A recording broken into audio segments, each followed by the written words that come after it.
Hey there, Rational Security listeners. A quick note before we get started with this episode. We will once again be doing our year-end listener-submitted episode of the podcast in the week before New Year's. So if you have any topics you want to hear us discuss, any object lessons you want to share, be sure to email them to rationalsecurity@lawfareblog.com so we can include them in the episode. Thanks so much.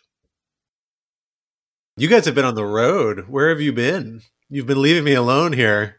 Well, I think I've made the better choices because I went to sunny Miami and Quinta went to, I don't know, maybe it was sunny, but colder. I went to rainy Hanover, New Hampshire, home of Dartmouth College. Do you know that the sun sets at 4 p.m. this time of year? Oh, yeah. An outrage. That's the same latitude that I'm at. Alan and I spent some time in nearby Boston, so we're aware of when the sun. No, not Tufts.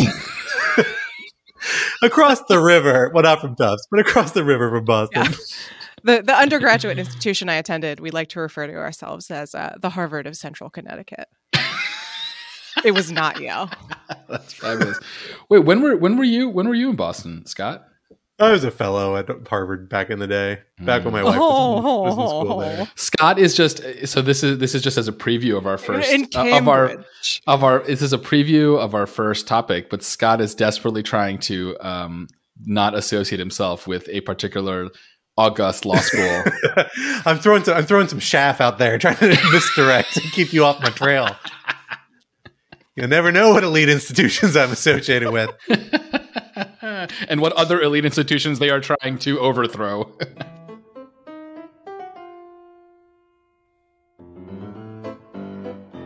Hello, everyone. Welcome back to Rational Security. I am one of your co-hosts, Scott R. Anderson, and I am here back for the first time in several weeks with both of my other co-hosts, Quinta Jurecic. Hello. And Alan Rosenstein. It's so nice to once again see your 2D faces on my monitor. Yours is quite fuzzy right now, and not because you haven't shaved. It's because this connection is a bother. Not only because I haven't trimmed my beard in some time. Are you a winter beard grower? Are you deep into winter beard season? I used to be, and I realized I look like a complete insane person. To like insulate the face? Yeah, and just because like you're always looking for that excuse when you're a man to just give up what little minute piece of daily hygiene you have to maintain.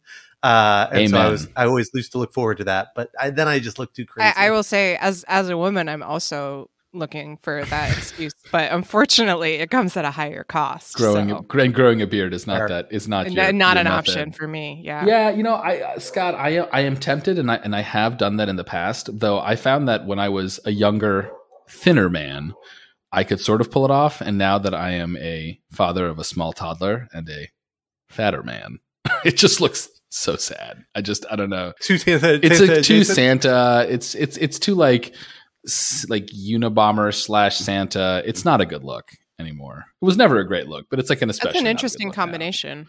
Yeah. I did spend 1 year growing my hair and beard out over the winter for a very long time, not a pandemic related. And then I coincidentally found myself on TV very unexpectedly and caught the footage later. It was like, oh my God, this is lacking any credibility whatsoever. This cannot continue. So I've tried to keep it in check since then, even in the winter months. Although we'll see if I don't get a little bit lazy. But this is a big digression because we have more important things to talk about than our facial hair practices. Although it's great to have my co-host back in the house this week because we've had a couple of big national security stories drop in this past week, as we always do. And we are excited to have you here to discuss them with us in what we are calling the Dork at 4 p.m. edition in honor of our winter modes. Wait, alternatively, I just realized that we could also call it the reunited and it feels I thought so about that. good It's too much. edition. It's Really? too much. But you do, Jen, do please leave that in so that we can capture that moment. Because it's actually surprisingly good. Alan's got a little music. It's got a little Thanks, soul. man. Who knew? I appreciate that. There we go. Well, we are excited to get into these topics for the week. Topic 1. In the land of the blind, the one-eyed man is still guilty of seditious conspiracy. I gotta say, Scott, I think this is one of your better ones in a while. I really like It's really one of the easier ones. It really came to me very quickly because it's not that hard, because it's not that clever, but I'll take it. The jury in the Oath Keepers trial came back last week, convicting every defendant of at least one criminal offense, including the controversial charge of seditious conspiracy for many of them. What might this mean for other January 6th investigations moving forward?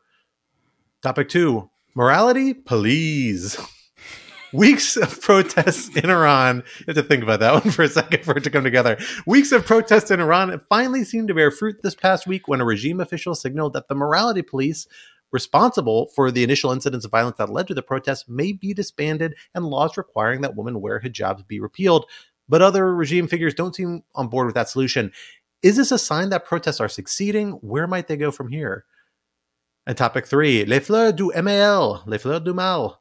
For those Baudelaire heads out there, along with Quinta. The litigation all that led Judge... All 7 of the Baudelaire heads. It's a hell of a Facebook group. It works better written out. Just imagine the Mastodon instance of these people. It's unbelievable. Fleur.mal. The litigation that led Judge Aileen Cannon to appoint a special master to review evidence collected by the FBI from former President Trump's Mar-a-Lago estate this past summer has finally culminated in its final form. An 11th Circuit ruling reversing Judge Cannon's order and disbanding the process altogether. Where will the investigation go from here? For our first topic, Quinta, let me hand it over to you to get us started. So last week, a federal jury in D.C. handed down the first verdict in one of 2 seditious conspiracy cases involving Oath Keepers. And it turned out that 2 of the 5 Oath Keepers on trial were, according to the jury, guilty of seditious conspiracy, specifically Kelly Meigs and none other than our one-eyed man himself, Stuart Rhodes, a.k.a. a fellow graduate of the August Institution of Yale Law School. Shout-outs here to Scott. The other I'm raising the roof for you fellow YLS alums out there. I got you covered. Don't worry. The felon from New Haven. Hey, look, guys, it's just nice to be in the news. We'll take it. I will say the best joke I saw about this was from Mike Stern, a former congressional lawyer who tweeted in response to my joke that the headline should be Yale Law School graduate found guilty, that the headline should actually be Yale Law School graduate gains trial experience. That's fair. It's fair. It's good. Okay, it's good. That's very good. So now that we've made that crack at Scott's expense. So the 3 other defendants, also Oath Keepers, were found not guilty of seditious conspiracy, but guilty on other charges, including obstructing an official proceeding. So kind of an interesting split verdict from the jury here. There is a ton to talk about. Not in the least of which is the fact that we have another seditious conspiracy trial coming up for a second group of Oath Keepers. We also have a seditious conspiracy coming up for the Proud Boys. But Alan, I want to go to you first because I know you have been interested in the uses and abuses of seditious conspiracy as a kind of prosecutorial tool to meet this moment. What does the verdict say about the government's ability to use the seditious conspiracy statute going forward? I'm particularly interested in your thoughts, given the fact that the verdict was actually split. Sure. So I think this is a real win for the use of seditious conspiracy as a tool to fight anti-democratic extremism. And actually, I think that the split decision makes it even better. DOJ obviously would have wanted an across-the-board set of guilty verdicts, because that's what DOJ wants, which makes sense. But I think if you're kind of stepping back and you're thinking about what is best in the long term for the ability to responsibly fight anti-democratic extremism with the tools of the criminal law, I think actually the split verdict we have is even better than a straight down the line verdict. So, with respect to the basic guilty verdicts for Rhodes and Meigs, obviously I think what that shows is that it is in fact possible to use seditious conspiracy. It is not an easy charge to prove, in part because the conduct at issue or the charge itself is very serious, and so there's obviously a high burden of proof there. In addition, it's quite an old statute. That doesn't obviously mean that it's expired or anything, but just from a drafting perspective, they didn't write statutes terribly well in the mid-19th century. It's confusingly written. It's very broad in places. I think for a bunch of reasons. The government hasn't used it a lot. And obviously the last time it's used it before January 6th, which was in the 2012 or 2013 Hutari Christian militia prosecution in Michigan, that all ended as a total disaster when the judge basically threw out the charge for legal insufficiency, not just factual insufficiency. So having these verdicts, especially against the leader of the Oath Keepers, I think is a really big victory. At the same time, I think it's actually really good that some of these defendants were acquitted on seditious conspiracy. Not because necessarily I think that they didn't commit it. Ultimately, these were difficult factual questions for the jury to decide. And I think the jury, it seems, took its responsibility to look very carefully at every defendant and to make the very fine factual distinctions that each defendant deserves under the criminal law. They took that seriously. And so I think as a general matter, that actually shows that we can use seditious conspiracy in a responsible way, which is to say that juries are not going to be cowed into returning guilty verdicts just because the government accuses someone of seditious conspiracy. In addition, more concretely for DOJ's purposes, I think the acquittals, not just on seditious conspiracy, but on some of the other charges for some of the other defendants. And it's notable here that Rhodes, although he was convicted on seditious conspiracy, was actually acquitted on some of the other conspiracy charges, which is interesting. I think that shows that DC juries in particular can be completely impartial and completely responsible. I think that was a concern, as these trials were ramping up. Could you find an unbiased DC jury, given that the crime occurred in DC, and the fact that DC, as just politically speaking, is one of, if not the most left-leaning jurisdictions in the country. And I think that the fact that we had this slate of results shows that they can be totally impartial. So again, I think although DOJ may have preferred a more across-the-board verdict, I think zooming out, I think this is actually a terrific result for small d democracy. And I think it's very impressive. So I don't disagree with that in terms of, I think it tells us good things about DC jury tools, and is an important kind of proof of concept there. People are going to try and undermine prosecutions of this sort of type because of DC's political character, because it is one of the bluer, districts in the country, and saying that these are illegitimate because they're going to convict anyone of anything. And this does point against that in a useful way.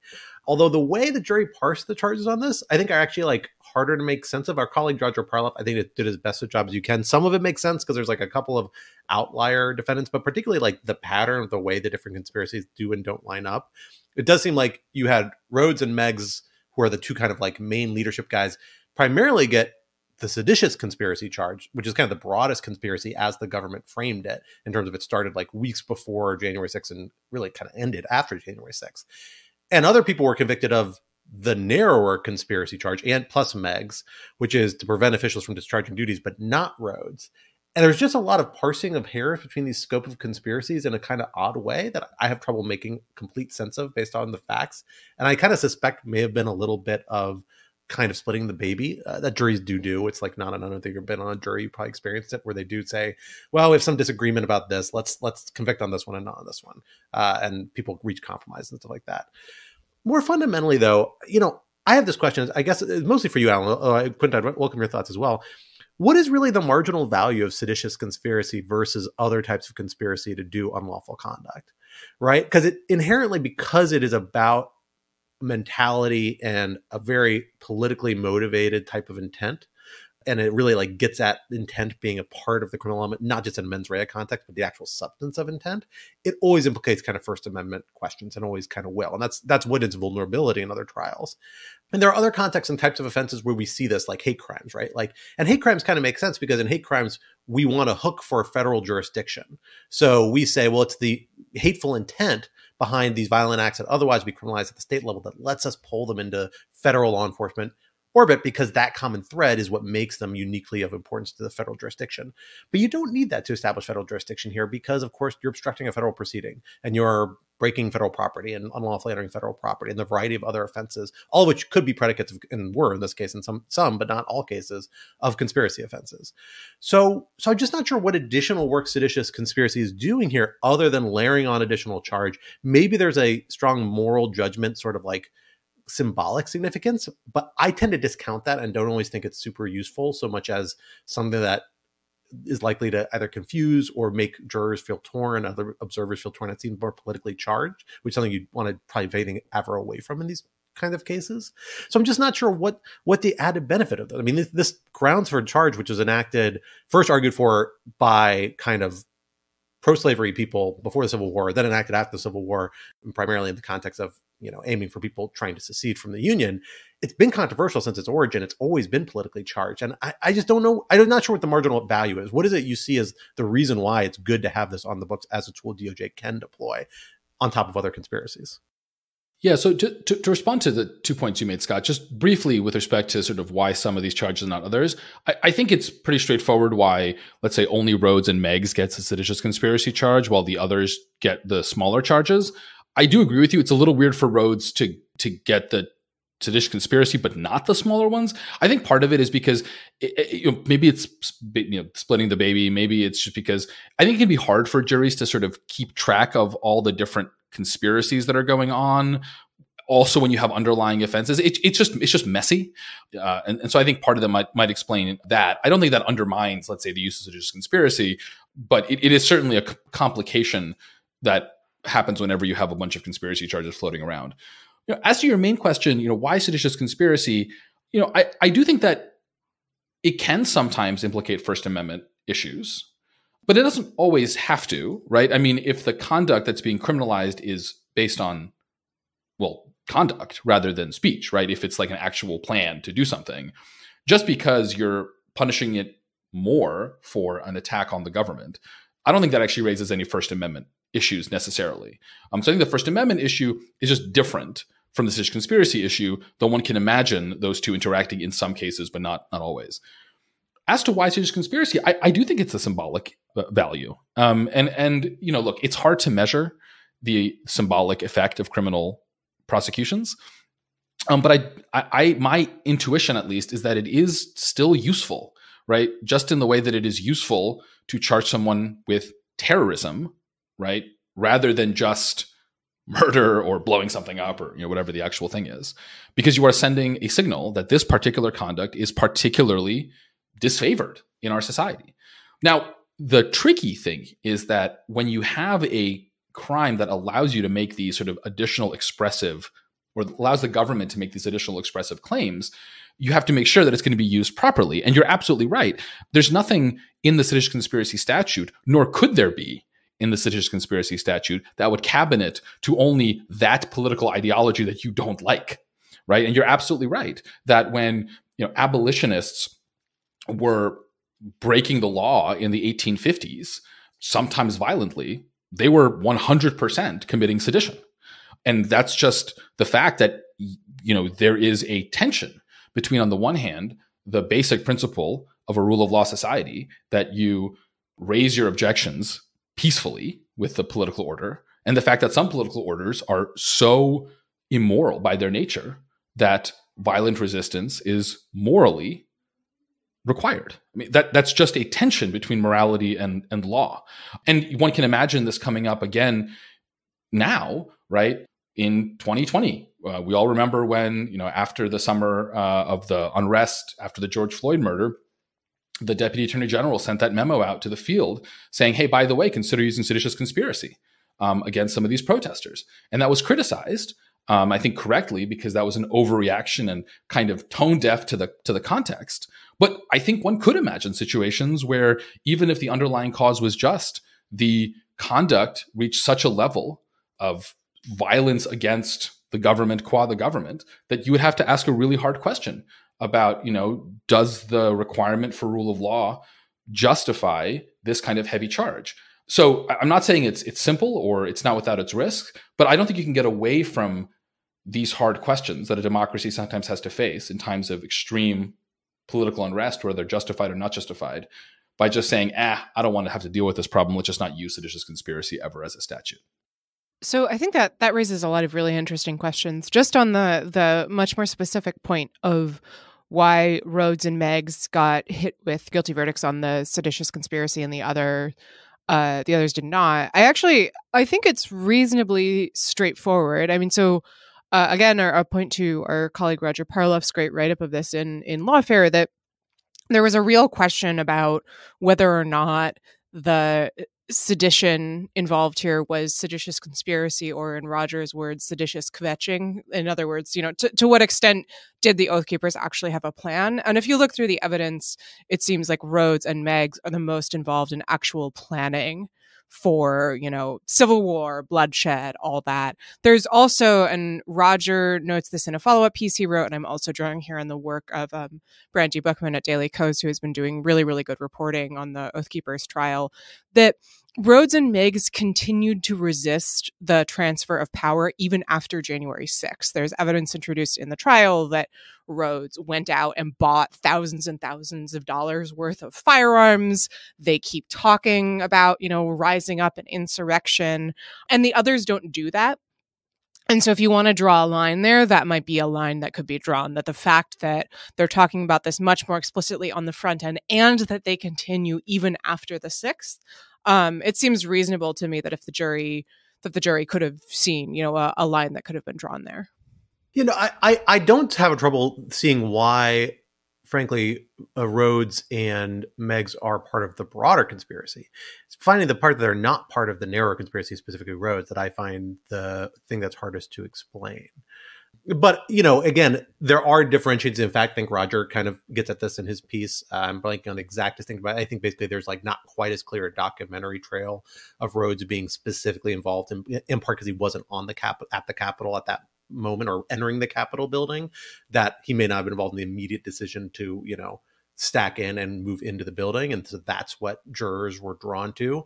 But I don't think that's where the Justice Department was drawing the line on those conspiracies. I think that's how jurors chose to do it. They drew a distinction by saying, well, here's the different conspiracies. But inherently, I think that's actually kind of an arbitrary distinction, because I think you could have drawn the conspiracy and a jury could have easily found that the two conspiracies substantially overlapped.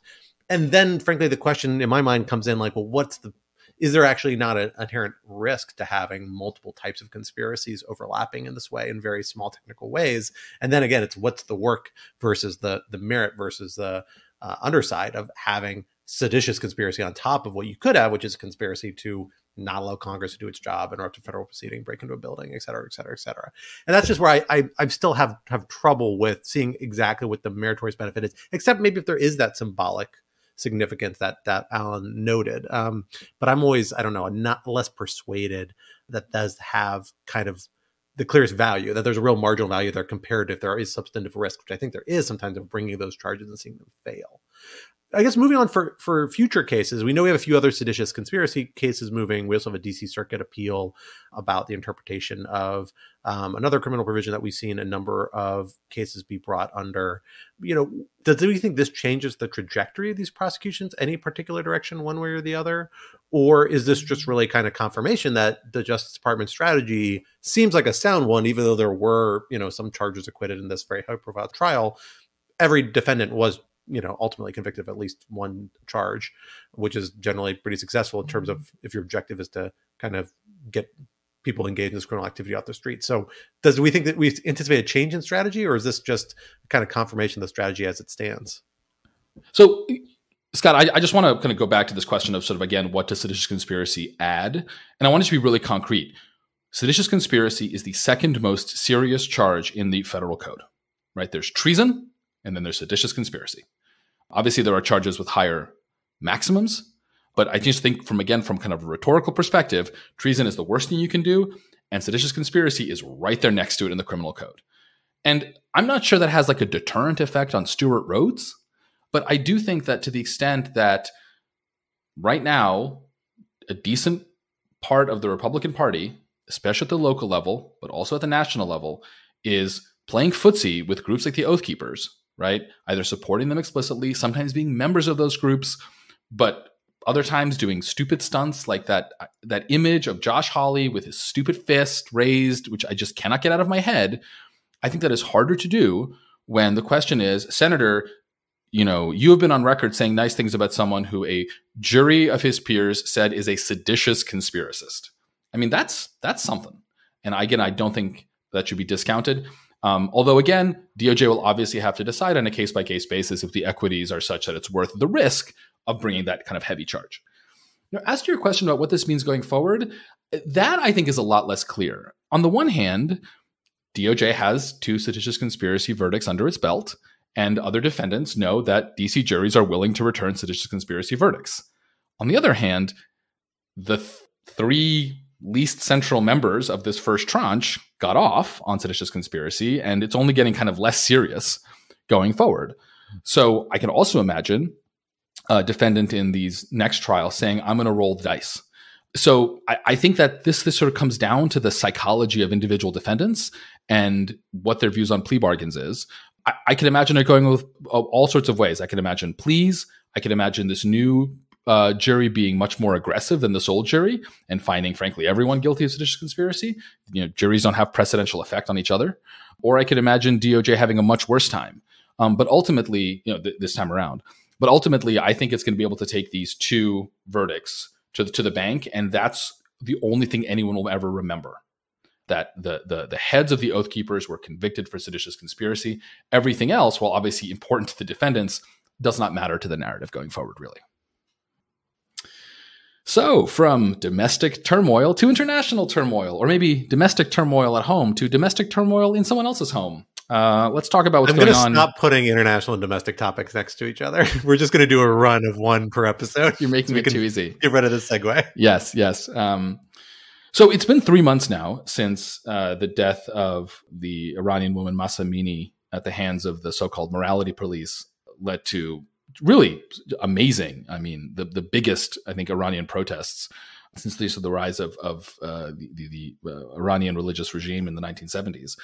And it's not been clear where it's headed, though we did get some indication about that when just a few days ago, the Iranian government announced, well, maybe question mark, seemed to announce that the morality police, the much hated group of enforcers who go around enforcing, in part, the strict dress code, especially for Iranian women, has been disbanded.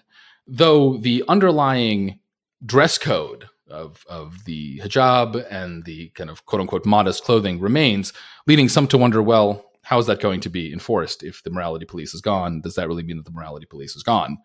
So, Quinta, let me start with you. On the substantive level, do we think that this long-hated and deeply symbolic element of the Iranian regime really is gone? And more generally, sort of what does it say about how successful or not the protests have been so far? Yeah, so it's been very confusing what exactly has happened. And I will confess, and Scott, maybe you can help clarify this for us. I'm still not entirely sure. So my best understanding of what took place is that the Attorney General of Iran was asked at a press conference why the morality police had not been seen on the street. He gave a vague kind of answer that was interpreted by the Western press as indicating that the police had been abolished. Then following that, Iranian state media said that the police had not been abolished. And now there is some indication that perhaps it has been. So I will count myself as deeply confused, honestly. I do wonder, and Scott, I'm curious for your perspective on this, whether or to what extent that it's a reflection of Western media outlets not understanding the particular political dynamics within different corners of the Iranian government, and to what extent it reflects actual confusion and perhaps disagreement within the Iranian government about what should be done, if anything, in response to these protests. Because certainly when it was initially reported by outlets like the New York Times that the police were being disbanded, it was reported as an enormous victory for the protesters. So it's totally a fair question. I mean, it's an incredibly confusing situation, and it's not unusual, I think, to actually have a little bit of a confusing sense about how certain decisions are made in Iran of a high political character with a lot of weight behind them, because Iran is in government that has kind of multiple tiers of authority that often overlap and operate kind of in black boxes that are hard to penetrate. Of course, you have kind of the government that's kind of the not shadow government because quite official, but the kind of background government led by the Ayatollah, closely allied with the Revolutionary Guard Corps, had very influential, particularly around issue sets kind of like this, strong kind of authoritarian strains in their ability to control things. And then you have at times what has functioned as even like a pseudo-democratic kind of overlay where there are elections, there's parliaments, there's a president who gets elected, they head up different agencies, they appoint officials. It looks like a lot of other more conventional governments. It's just that those decisions are always subordinate to the decisions by the higher level. It's much more complicated than that, but this is a very, very general simplification. I don't think we really know whether, and my sense is it does not seem like there's a strong unity among all those different parts. But when you're in a moment of crisis like this, the informal norms and practices that generally empower one branch over another when you don't have formalized institutions and legal processes like we do here in a lot of areas, but not all areas of our government. Those are moments where you can see people try and push and say, well, maybe this is a different policy that I have an opportunity to pursue here more than I would at other times. Maybe that's what the Attorney General was trying to do, saying this is the direction we should move in, and I'm going to try and move things in this direction. Also possible entirely a miscommunication or confusion on his part as to what was intended or on what he was communicating, what to be done. I think right now the key point is that the Iranian people aren't taking it that seriously, or if they are, it is not actually making a big difference on the ground. We saw an intended strike nationwide, 3 days, I think across 40 cities. It's the count I saw kick off today, if I recall correctly. And that's still moving forward. And that's a really exceptionally well-coordinated, broad, national, cross-sectarian, cross-class, cross-age group, protest movement that's appealing to kick off here or to continue at a large scale in a way that has real economic, social impact and makes it hard to govern a society that's willing to do that. It also means people are willing to take on a lot of economic hardship to continue to express these elements of discontent. It doesn't, if this was an effort to try and assuage people and get them to calm down, it doesn't appear to have worked. And then the question is, well, is the regime willing to do more to actually address people's concerns, or are they just going to buckle down and begin to crack down more? And that's really, I think, what we're waiting to see over these next coming days and weeks. Scott, I'm curious for your thoughts on whether or not doing more from the regime, let's say actually disbanding the morality police and not just reconstituting it under a new name, maybe even going farther and repealing these repressive laws, that require women to dress in a particular way. Would that actually help the situation in the sense of diffusing the tension? I mean, my sense is that once you have a popular uprising that's crossed a particular threshold where people are really committed, people have died, people understand the stakes, that concessions by the regime are not interpreted as, okay, now we can go home to our lives. They're interpreted as, wow, we can do something, right? And that concessions just lead to greater demands. And this worries me because I'm assuming that the folks, the government in Iran understands this as well, and that the kind of quote unquote rational from their perspective response is to crush the protests much more aggressively, right? That at this point you've maybe reached a tipping point where the only way that you save the regime is by adopting, Tiananmen Square type repression. I think that's entirely possible. And that's really, I think, what we're going to have to wait and see which way the regime goes, because there's risks really on both sides, right? I mean, we saw this protest movement, not unlike many other protest movements around the world, actually really kind of kick off and expand dramatically because of the regime's initial violent response. I mean, remember, the initial murder of that young woman was in part because of what was tied up to elements of civil disobedience, kind of not a protest in the same way, but its own type of representation and protest that she may have been engaged in or was accused of being engaged in. And the same with lots of other young people.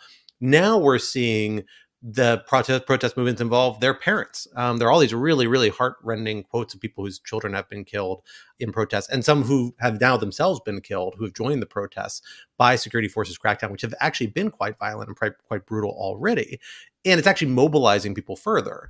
The question is, what balance of sugar and honey and vinegar, of, a stick and carrot, can you actually use to try and get people to just provide their tacit consent or acquiescence to the status quo and let people stay in power? I kind of doubt the regime feels it's like an imminent threat of power. The one thing that we don't see here is that there's no political faction that's mobilizing on this popular content. This is actually like a common phenomenon, weirdly, in like a lot of Arab Spring and afterwards popular uprising in the Middle East. You see it certainly in Egypt during Tahrir Square 10, 12 years ago. You see it more recently in Iraq with kind of the popular protest movement there, which has ties to Iranian protest movement as well. This idea that it's a very decentralized movement and it's not tied to a political party or agenda that can advance itself in the political institutions, often because there's a sense of rejecting the political status quo as having validity, seen as corrupt and illegitimate, often for totally legitimate reasons. But because it doesn't manifest any sort of political leadership or movement, it's not clear what exactly the tipping point will be, what is going to ultimately oust people out of power who are in power, except if the state collapses or the economy collapses. And that's a very costly endeavor for the people engaged in these activities. So, seeing which way the regime goes, that's really the question now. It's probably going to be some combination of the two, some light concessions with some aggressive means of repression, we might guess, because I don't know what other toolkit they have, and some blend at least maybe captures elements of both. But, it's likely to be, it strikes me as, and I think we've heard intelligence assessments from Israeli and U.S. officials the last couple of days kind of say, this is likely to be an endemic problem for the Iranians for the exact reason you noted. Iranian people now understand that there's widespread discontent in society. People are willing to act on it. And maybe the regime's willing to budge a little bit. At least there's enough hope of that people are continuing to go out in the streets in even larger numbers.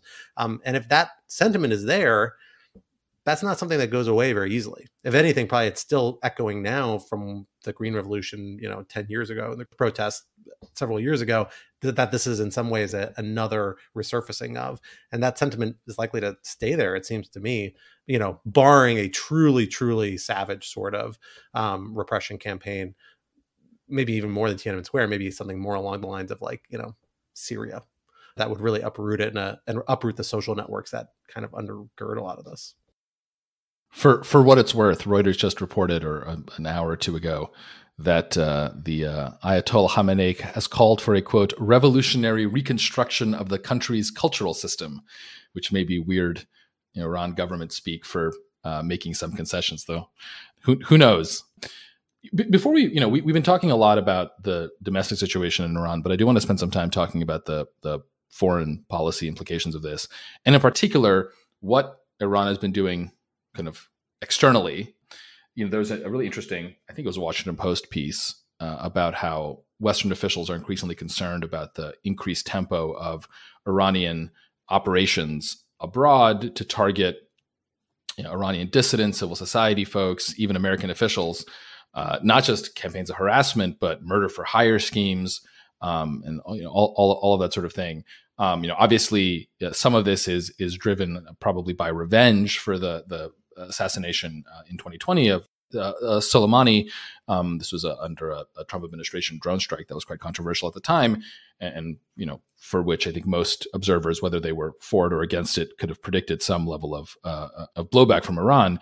But the campaign is actually much broader than just that. And so I'm curious. Let me start with you, Scott, for your thoughts about how big of a deal is this increased belligerence from Iran, and is the bite as bad as the bark, as it were? I mean, I think it's certainly a big deal, and it's a phenomenon we're seeing spreading. It's not just an Iranian phenomenon, right? We have reports just out the same week, for the last 2 weeks, emphasize again that the Chinese government has essentially secret police stations stationed around the world, engaging in very similar activities, a little less violent, less on the assassination front, more on the sometimes detaining people, threatening people, bullying people to try and shut down external dissidents, right? Which is the big target of a lot of these sorts of activities. Russia has been doing this for many years, kind of at maybe a slightly less systemic scale, but we've seen lots of Russian dissidents get thrown out of multi-story windows or suddenly come down with various types of poisoning for the last 10 years, really, and a lot of very high-profile incidents. It's part of the authoritarian playbook, and that's something that I think correctly now Western governments are beginning to bring attention to and really crack down on, because they understand, just as these authoritarian regimes understand, those external sources of dissent are real. And you can't cut off the lines from them into your country. A lot of the protest movement, a lot of the opposition movements in Russia and China and in Iran, they're tied into the global community and the fact that you have Russians, Chinese, and Iranians in the outside world who see life as different, have been exposed to different political values, and are trying to bring those back home to different degrees, or send them back home, if not going back themselves. And that makes part of the authoritarian mission exerting control outside. That's one thing that Western governments and other opposed governments that oppose these sorts of actions, even though there might be very good reasons they don't want to and shouldn't be involved in trying to change political situations inside foreign countries, even when they're severely unjust and we see these protest movements that a lot of people sympathize with. This is one thing they really can do, is stop those instruments of repression and control from being exercised outside of those countries' borders. And I think it's likely to become, frankly, a big policy initiative for the United States on all of these fronts and allied governments, because these methods have become so prevalent, do pose lots of legal, domestic, international, and policy concerns, and is something they can really channel other anger with these regimes towards without triggering bigger international consequences or concerns. Yeah, just to add in, there's also some really alarming New York Times reporting from November, if I'm remembering correctly, about Iranian and Chinese government sources sort of hiring American private investigators under false pretenses to watch and collect information on these dissidents in the U.S. So, which I thought was striking insofar as, it's not just engaging in this kind of transnational repression, it's roping unwitting folks who, are just trying to do their jobs, in this case as private investigators, into this scheme, which is pretty striking and disturbing. Well, from the actions of the Justice Department in Iran, of some sort, at least the Attorney General there, to the actions of the Justice Department here at home, let us turn. I am sure Merrick Garland loves that. Loves that parallel. Love that. I'm sure I'm the first person to do this, hopefully. For his sake, I hope so. But let us return to our favorite state of the union these last few months, the state of Florida, which has brought us so many entertaining and interesting tales to unravel the latest chapter in, of course, the Mar-a-Lago search and investigation controversy that we have all been following these last several months. What began with a simple FBI search of a former president's luxury estate, in Mar-a-Lago estate in the state of Florida, has now spiraled off into some weird streams of litigation in some even stranger jurisdictions that one would not think have necessarily ties to the matter. And it turns out that may have been true, at least in the eyes of the 11th Circuit, which this past week issued a ruling essentially saying that Judge Aileen Cannon, the district court judge who effectively took up former President Trump's request to impose a special master to review the evidence collected from Mar-a-Lago by the FBI, even though her jurisdictional ties to the matter were pretty much non-existent, other than the fact that former President Trump seemed to come to her in her court.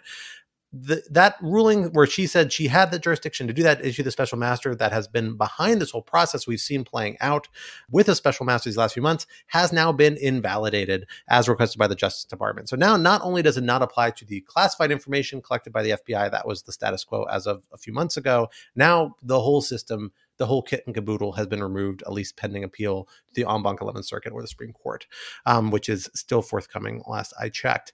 I had the opportunity to talk about this on Lawfare podcast last week, but you both were traveling on the road, and so it seems only fair to turn it over to you for your sense about the significance of this decision, what it means for this investigation, and potentially for other investigations moving forward. Quinta, let me start with you. What was your reaction when you saw this decision come down? Yeah, what a long, strange trip it's been. I have to say, I mean, I don't think this was a surprise when the 11th Circuit had ruled previously on Judge Cannon's order in a separate context regarding the classified material. It was pretty clear, I think, that its reasoning slapping down Judge Cannon on that portion applied more broadly to the rest of her decision appointing a special master. So I think anyone who could read the tea leaves had pretty much seen this coming for a while. That said, I mean, it's still striking for a number of reasons. One is obviously that it really clears the path for the Justice Department to move full speed ahead on an investigation that had plenty of stuff thrown in the way. The other is just the sort of spectacle of seeing Judge Cannon rebuked so thoroughly and in quite sharp language at points by a panel that was by no means made up of liberal squishes. So there were two Trump appointees, I think both quite conservative, and none other than Judge William Pryor. Definitely not anyone's idea of a liberal squish. This, gentle listeners, is the guy who spent his appearance at the Federalist Society conference berating journalists who had said mean things about him.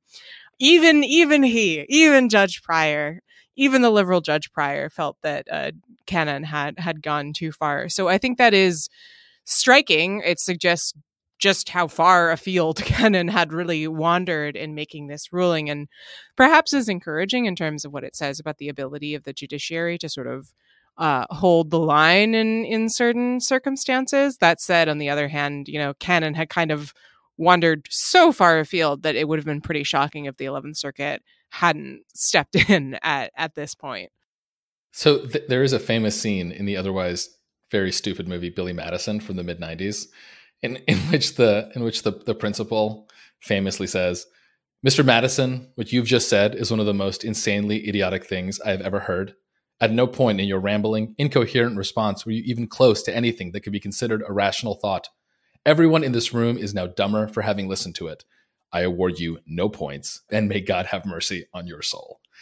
And I have to say, this whole Mar-a-Lago saga, and just particularly just the endless hash of law that Judge Cannon made, it's just made us all dumber. We didn't learn anything. There were no interesting legal issues here. There were no interesting factual issues here. It was just stupid. It was stupid from the very beginning. And it's great that it ended with the 11th Circuit, in particular, this panel of the 11th Circuit. I think the correct term is a bench slap, but no one's smarter for this, right? And so it's just a, I don't know. I mean, I don't want to start impugning the integrity of judges, and I don't love the, Trump judge, Biden judge, Obama judge label. I think it's sorry. I think it's, well, I think the idea of judges as partisan, right, rather than policy motivated has yet to be proven as a general matter. But I really do think that the not just the original decision by Judge Cannon, but her insistence at every possible opportunity to pick up her shovel and continue digging herself, right? She got like 3/4 of the way to China by the time the 11th Circuit finally stepped in. Really does raise really, really serious concerns about just basic professionalism and mostly what the hell is she doing?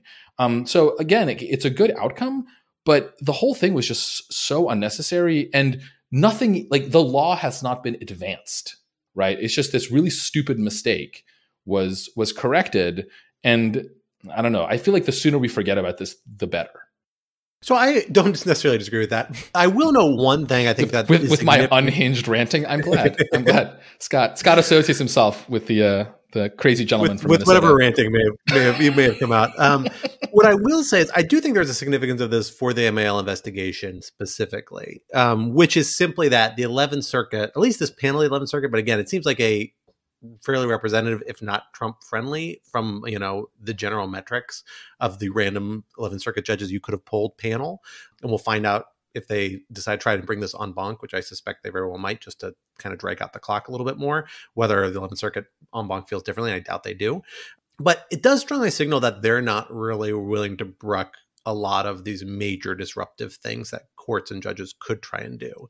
I do think that's significant because there's only 2 federal courts or federal jurisdictions that have like potential claims over this matter. One's Florida. Now, this judge really didn't have that claim, even despite being in Florida, but nonetheless, you have an angle because Mar-a-Lago is there and activities related to this took place there. And then you have Washington, D.C.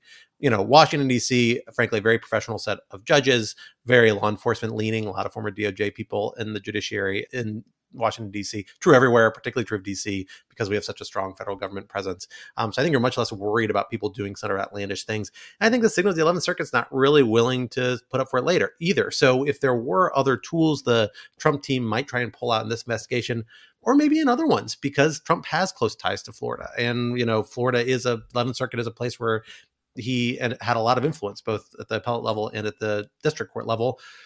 It shows that influence in terms of his appointees isn't going to carry over to very preferential treatment, at least in the 11th Circuit level, which is important because it does kind of disincentivize those sorts of machinations in the future to some extent, I think. Because the court really, the 11th Circuit really framed itself very expressly as saying, look, you're actually presenting us a situation where either we have to ditch our precedent, provide an unprecedented new right to all the victims of a search, or carve out special rules to the president. And we're not willing to do number 3, which is the one path of least resistance they could have pursued to give President Trump what he wanted. But Scott, don't you understand? It's not a search; it's a jackbooted raid on the new Versailles. What are jackboots? I don't know. A dawn raid. I always think of jackfruits, but I don't think they're related. Delicious. Jackfruits are delicious. Oh, they're so good. According to Wikipedia. Yes, please. Could bring us back. A jackboot is a military boot, such as the cavalry jackboot or the hobnailed jackboot. So there you go. Ooh, I'm a hobnail jackboot guy myself. If anyone's looking for a stocking stuffer for me, I'd like a hobnail jackboot. You're only gonna be able to fit one in there.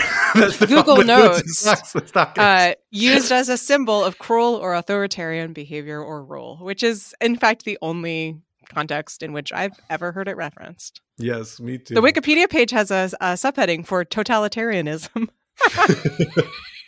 Well, let me ask you guys this before we go off this topic and go to object lessons. Where do we think this investigation goes in terms of what we should be looking for next? Like, what's the next sphere of action? Is it DC or Florida, I guess, where they to bring criminal charges against some people? Is it, more grand juries and further investigatory steps? Like, what are we expecting to come of this investigation, which now it's worth noting is under the supervision of Jack Smith, DOJ special counsel, who's noted wizard Jack Smith. Yes, very wizardly looking gentleman. If he kept that beard, I hope he did. He still got those purple robes from his time at the International Tribunal somewhere in his closet. I'm sure he just wears them to sleep in at night because they look very comfortable.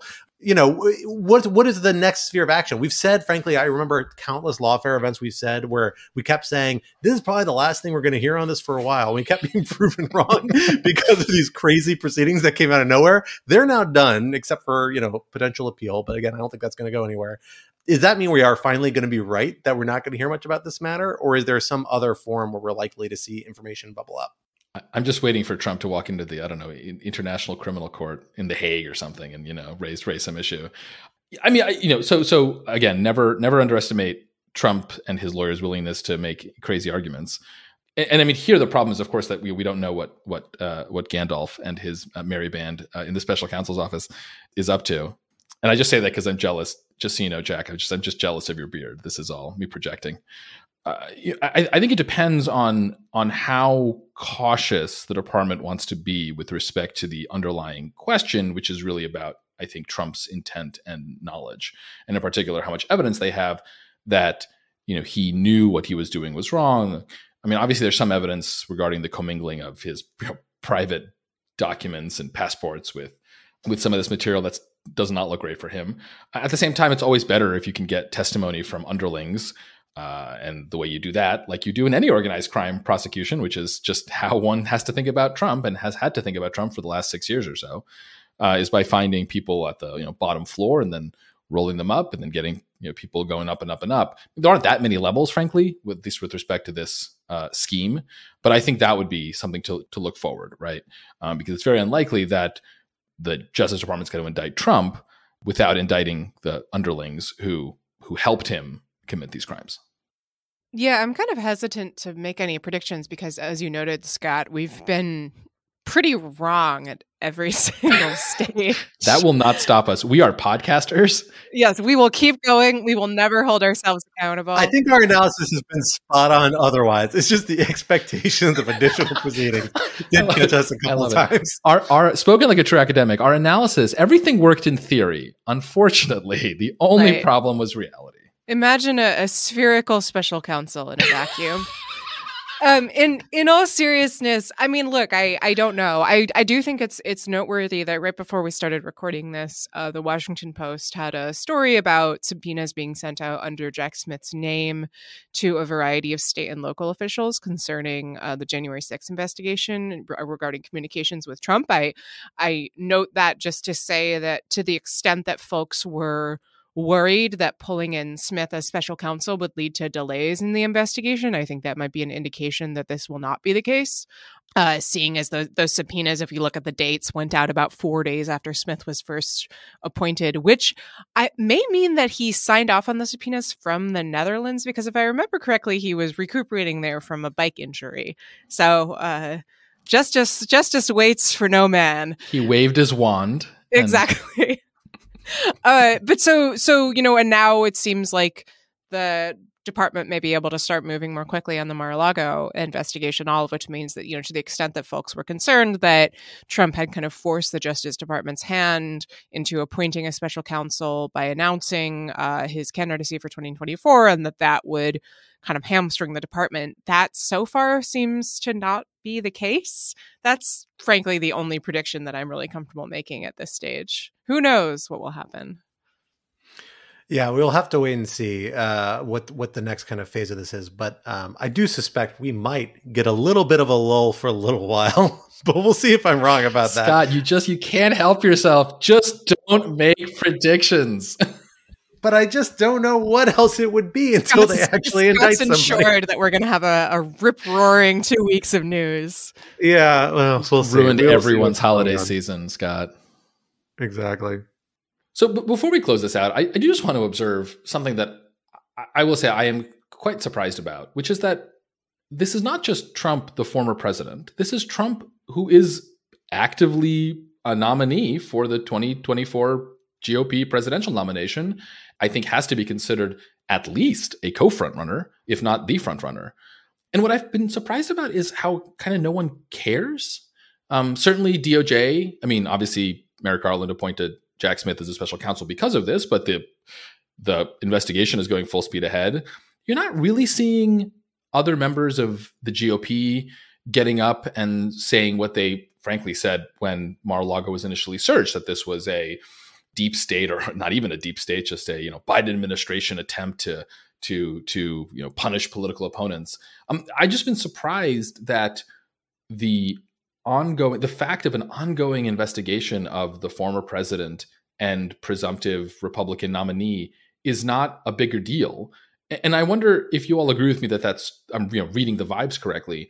And if so, is it just because we all kind of know that Trump is a criminal and it's just been so long and we just don't care in the sense that like we don't care about this particular undermining of democratic norms because Trump has been undermining democratic norms for such a long time and it needs a response.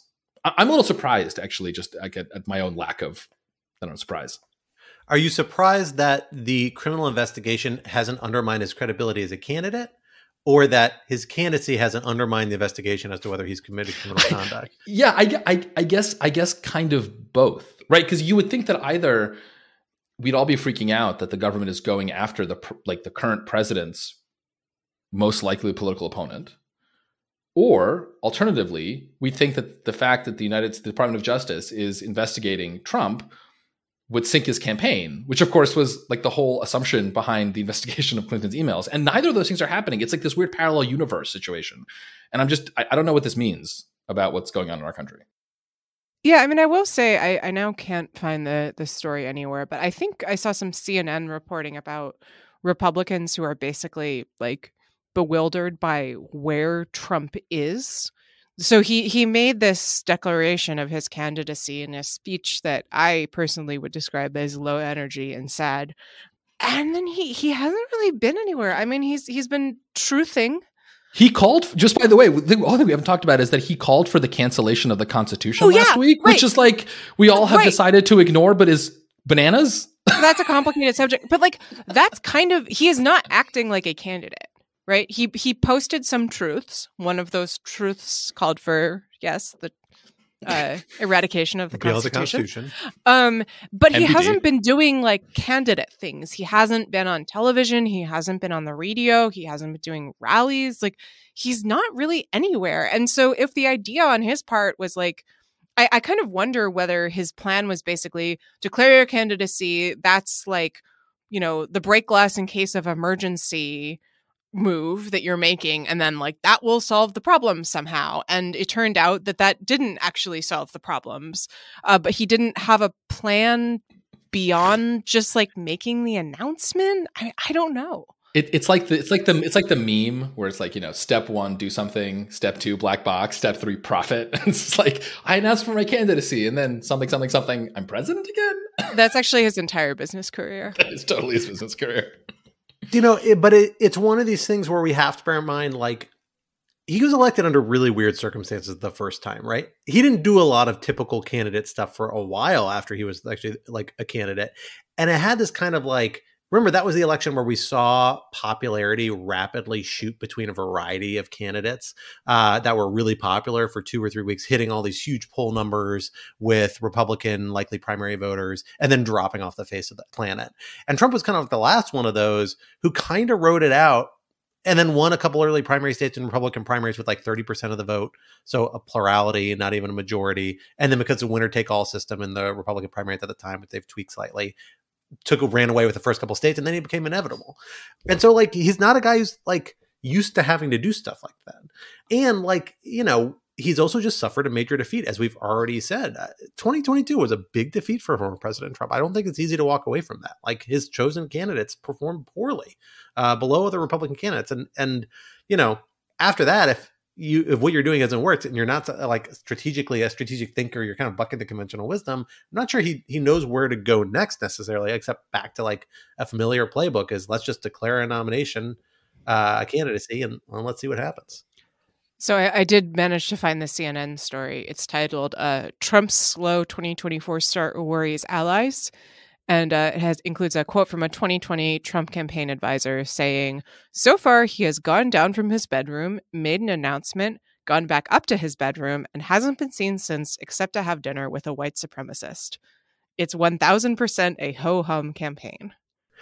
What I'll say is about those two directional relationships I asked you about, Alan, is like, I actually think there's a pretty significant effect for both in both directions. I just think it's a lot more subtle because no one who's implementing this sort of decision, whose decisions are shaped by it, can really acknowledge it, right? Like, did Trump's candidacy impact the investigation in Mar-a-Lago? Yeah, I suspect it did. I suspect they weren't going to do anything major 60 days in advance. I suspect that, as I've said repeatedly here on other offer podcasts, like Justice Department took a very small C conservative approach to challenging this crazy special master process that got stood up, in part because it is a weird case. And they kind of got shoved into having to finally pursue this full appeal by Judge Cannon's own kind of reckless behavior. And they wouldn't have done that with another sort of candidate who never even had opportunities like this in the first place. And I think they deliberately probably slow rolled things in the 30 to 60 days before this last election, even though he wasn't a candidate. There's no DOJ policy about it, but because it clearly has political ramifications. And I suspect that's going to be true moving forward. Like, I think DOJ is probably under a lot of pressure to try and get pretty far in the investigation and make some decisions about where it's going to go before, frankly, probably the first Republican primary race. Is if he's still a candidate, even though it's not within the DOJ policy, I don't think, because not a national election. But the logic behind the policy extends probably to primaries as well, and primary candidates. And there'd be a strong incentive to try and get things done before then. On the flip side, though, is this weakening Trump? I think it is. Like, I think this is part of the reason why the narrative around Trump now is, oh, he's reckless, he's a risk, and he's a loser. He's not helping us win elections, and he comes with all these downside risks. So what's the point of this? And narrative shifts are never like attributable to one-to-one. They're really hard to track and attribute to any specific behavior and say this is the reason why. And frankly, if you ask somebody, like if you're doing a poll and you're like, what made you turn against Trump? People self-reporting, I think, never really reflects like what their actual logical process is, in part because there's a lot of cognitive dissonance and a bunch of other things, and they've already trained themselves to say, well, this is all a witch hunt against Trump. But the collective effect is there. Like, you see it among Republican elites, certainly. I think you're seeing it among Republican voters, and I think it's a sign that his moment is closing, if not closed already. And that means going to be a lot for his political or legal consequences for him, I expect, in the long run, and also obviously has political consequences as well. I mean, it's also worth noting that we're, of course, recording this, a few hours before the polls close in Georgia for the runoff election. And if by the time that you are listening to this, Raphael Warnock has been reelected as the Democratic senator from Georgia, I think Trump's hand will look much weaker than it will if Walker somehow scrapes it out. Yeah, I think that's probably right. But I don't know how much Walker's going to salvage him either, but we'll have to wait and see. Definitely true. But it will be even worse if he loses. That's absolutely right. Well, folks, that brings us to the end of our time for this week's episode. But this would not be Rational Security if we did not leave you with some object lessons to think over, along with my weird rhythm of how I'm reading this, over the next week until we are back in your podcatcher. Alan, what do you have for us for your object lesson this week? So my object lesson is a short film that I suspect will be a real contender for the Oscars. And that is, of course, our very own Benjamin Wittes and Quinta Jurecic in an end of year, give money to Brookings pitch. It involves Ben trying and failing to light the baby cannon. It involves Quinta looking just classic Quinta, not angry, just disappointed face. And then this fabulous dramatic pivot to the camera. I mean, it's so good. It's so good. I love these two people so much. And it's just fabulous. And Quinta, I will say this now. I will in fact donate to Brookings if I can get the blooper reel of that. Can I get back to you on that? You can get back to me on that. But that's my object. It's an honor just to be nominated. Good answer. Quinta, what do you have for us this week?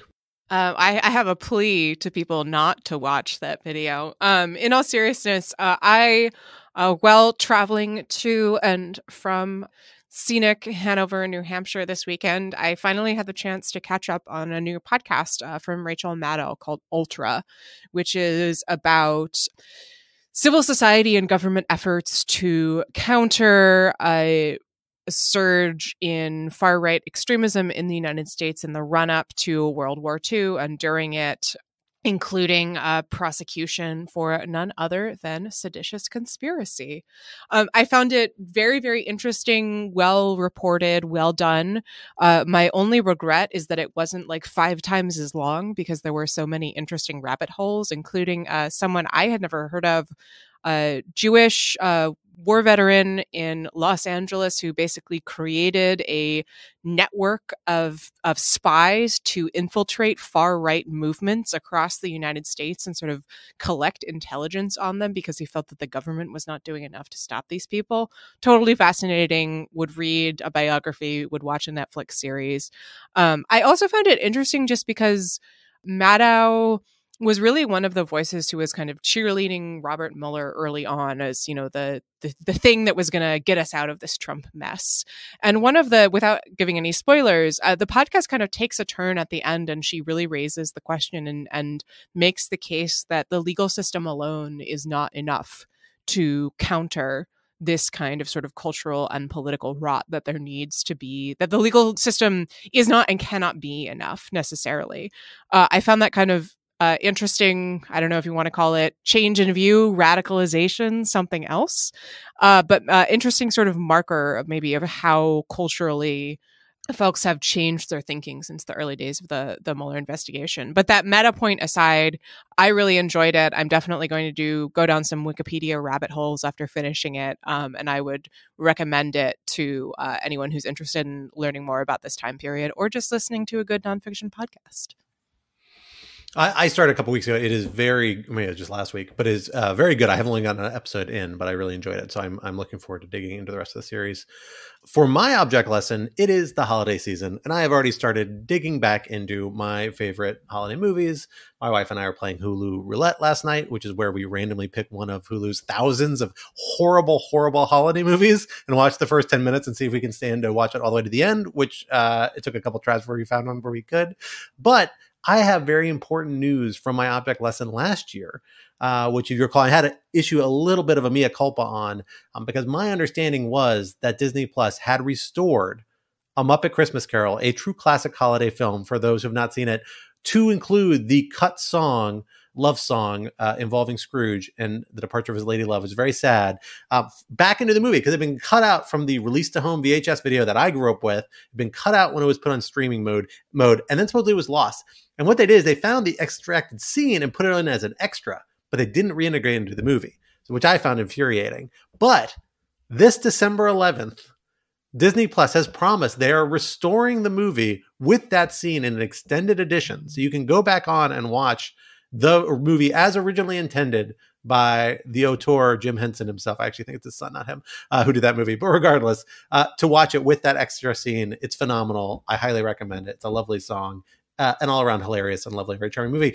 And because I don't want to leave you without an additional object lesson or something to watch new this year, since this is just a rehash of last year, I will also point out that I have found a wonderful, wonderful YouTube posting of one of the best Muppet Christmas specials, a Muppet Family Christmas from 1987. It has not just the Muppets, but the Muppet Babies and Sesame Street and Fraggles all in one amazing show. It brought together the whole Jim Henson broader universe at the absolute peak of their influence for a truly magnificent 47-minute. This version includes all the cut scenes that were cut out of all the streaming versions. I found other ones that I can remember from my VHS. I'll record off the TV version I watched for years and years and years as a child. So I'll put a link to that in the show notes and in the Twitter feed. Scott, is there like a Muppet Con you can go to and just like get all your Muppet stuff out? Yeah, could we get ads from the Muppets? We would happily take Muppet money no matter how fluffy or fur covered it might be, or what animal is pictured on it. We would happily take that. We have several listeners who are equally adamant Muppet heads, and we regularly correspond on Twitter about Muppet events. You should have a Muppet mastodon. A Muppetodon, one might say. Oh. Perhaps a very particular instance with Snuffleupagus as the logo. I like that. We'll have to see. Well, folks, until we get back to Muppet News for next week, this is the end of this week's episode. Rational Security 2.0 is like its forebear, a production of Lawfare. Be sure to follow us on Twitter at rationalsecurity, and be sure to leave a rating or review wherever you might be listening. While you're at it, visit lawfareblog.com for our show page with links and past episodes, for our written work and the written work of other Lawfare contributors, and for information on Lawfare's other phenomenal podcasts. And be sure to sign up to become a material supporter of Lawfare on Patreon for an ad-free version of this podcast and other special benefits. Our audio engineer and producer this week was Kara Schillen of Goat Rodeo, and our music, as always, was performed by Sophia Yan. We are once again edited by the wonderful Jen Patcha Howell. On behalf of my co-hosts, Alan and Quinta, I am Scott R. Anderson. We will talk to you next week. Until then, goodbye.